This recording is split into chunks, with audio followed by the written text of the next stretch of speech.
Holland کی فضاؤں سے احسان سہگل کا محبت بھرا سلام۔ 9 مئی 2023 عمرانی سول فورس نے جو حملہ کیا اس کا مقصد کیا تھا؟ ریاست کے خلاف نہیں تھے،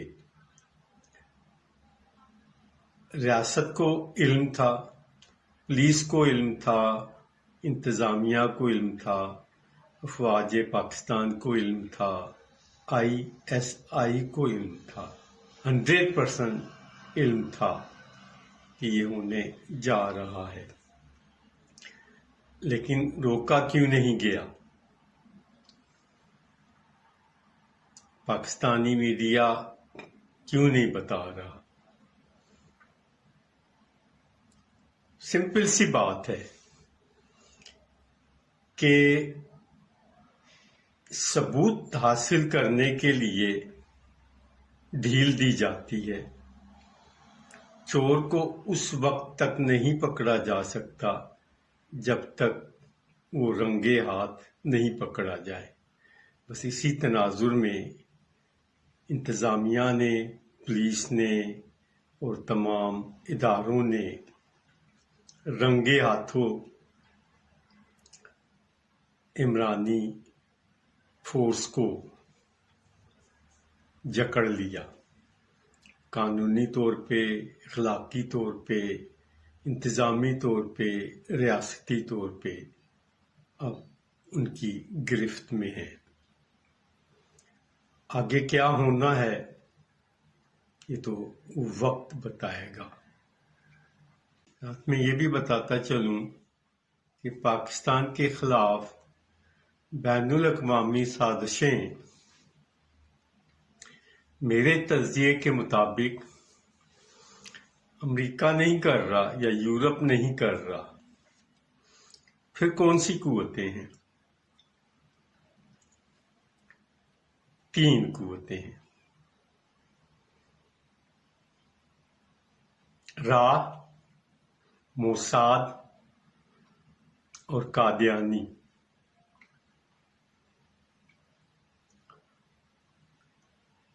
جو یہ تمام سازشوں میں ملوث ہیں۔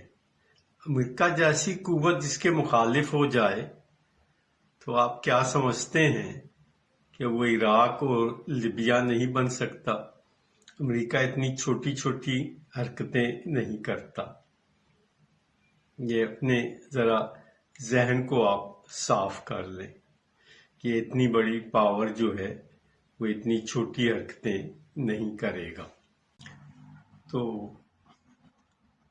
ہمارے عوام، ہماری انتظامیہ، ہمارے لیڈر، ہماری پارٹیاں، ان سبھی کا انحصار مغربی یورپ اور امریکہ پر ہے۔ امریکہ کی ہم سب نے جنگ بھی لڑی ہے، اور امریکہ جب جس کو چاہتا ہے تو وہ بڑے پیمانے پہ صفایا کرتا ہے، کیڑے مکوڑوں کا کھیل نہیں کھیلتا۔ میں اشاروں میں سب چیزیں بتاتا جا رہا ہوں، ایک تجزیہ ہے، میرے پاس ثبوت نہیں ہے۔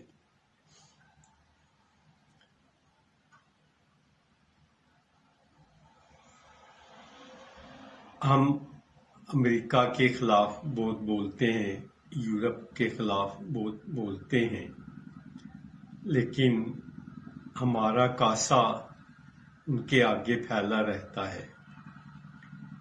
اگر آج امریکہ اعلان کر دے، یورپ اعلان کر دے، آدھے سے زیادہ پاکستان یہاں آ جائے گا۔